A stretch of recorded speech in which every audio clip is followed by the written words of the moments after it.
This is the plaintiff, Susan Thomas. She says the defendants, her former landlords of the hair and nail salon, won't return her full security, even though she did everything they asked of her. It's a real shame things have come down to this, a lawsuit. And she can't understand why people have to be so darn hard to deal with these days. She's suing for the $2,269.10 that's rightfully hers.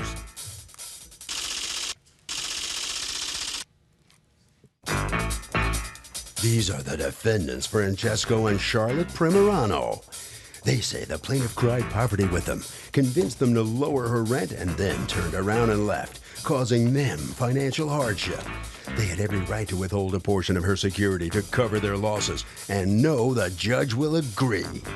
They're accused of not playing fair.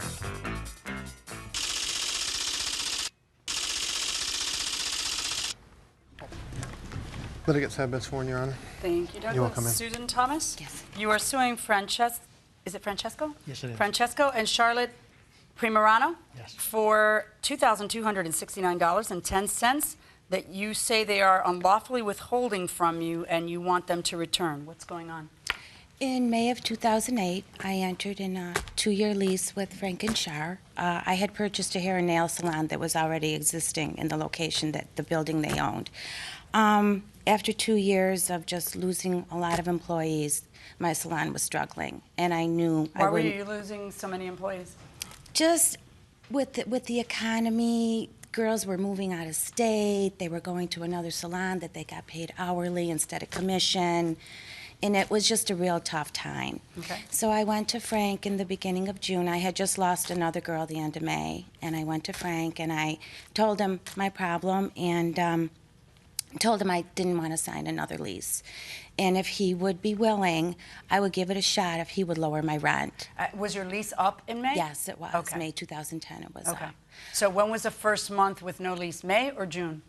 June. June, okay. And So you asked him to lower the rent from what to what? $1,430, I asked him to go down to $1,000. Okay. He said he had to discuss it with Char, and he came back and said they'd lower it to $1,100, Okay. and we would review it in December. And I said, fine, thank you, perfect. Okay. Let me try to rebuild. As time went on, in July, I lost another renter. Okay. And I was beside myself. Too many empty chairs. Yeah. Yeah. I went on Craigslist and just put an ad. Attention salon owners, not fully staffed, paying full rent.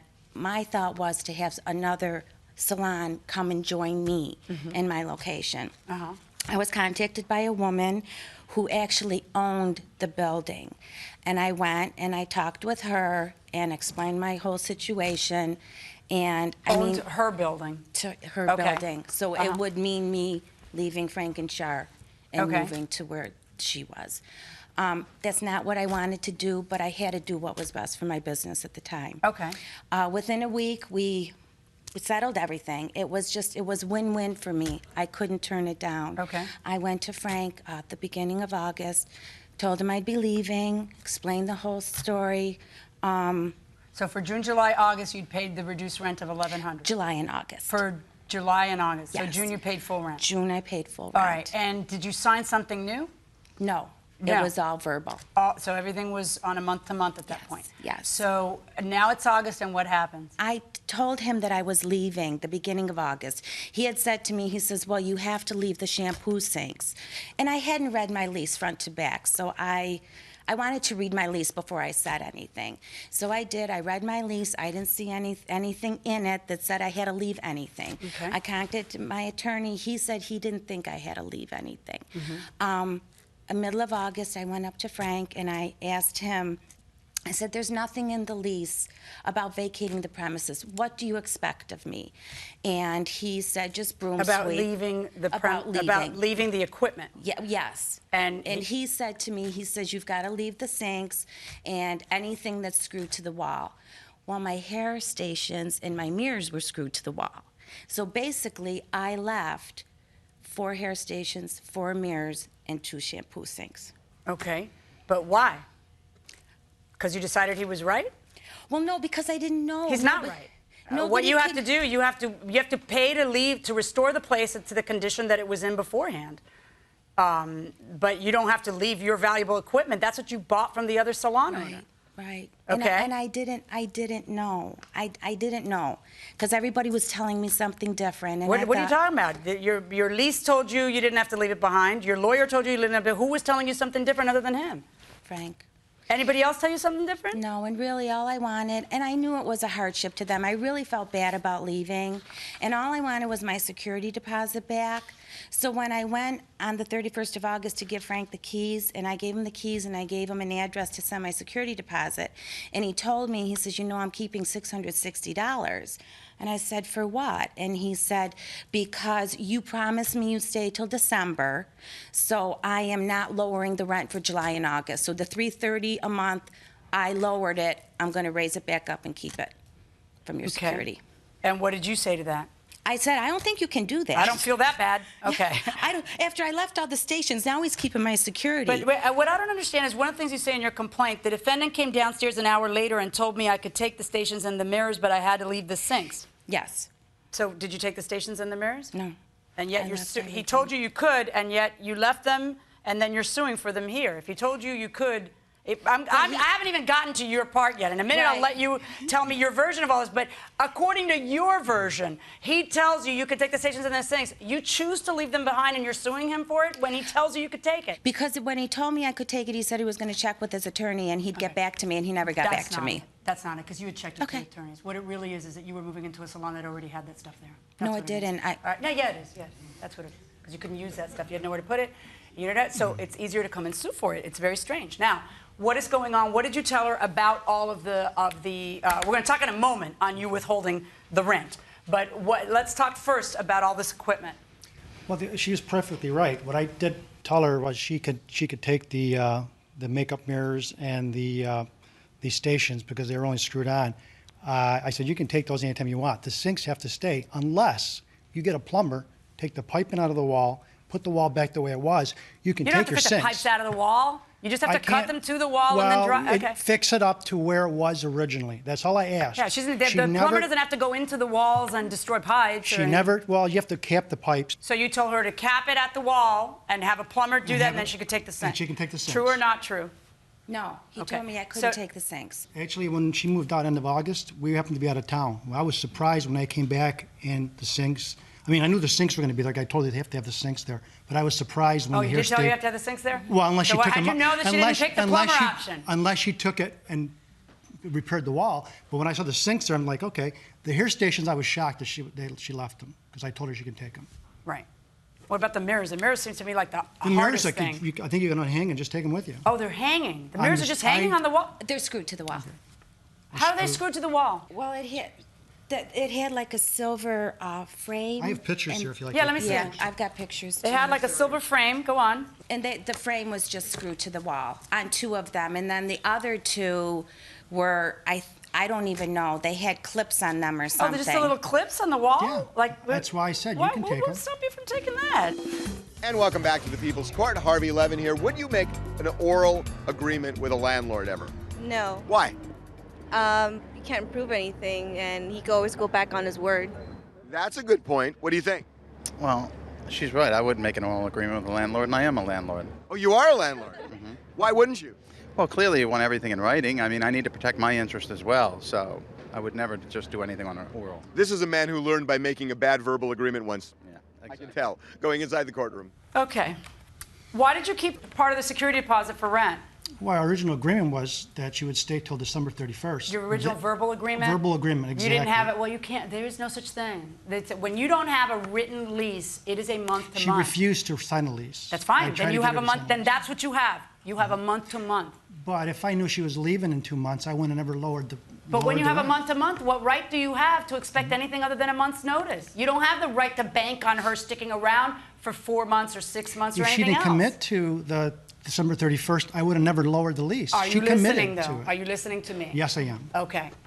You don't have the right as a tenant or a landlord to take a verbal promise to hang around longer than 30 days. A month-to-month means neither of you have an obligation.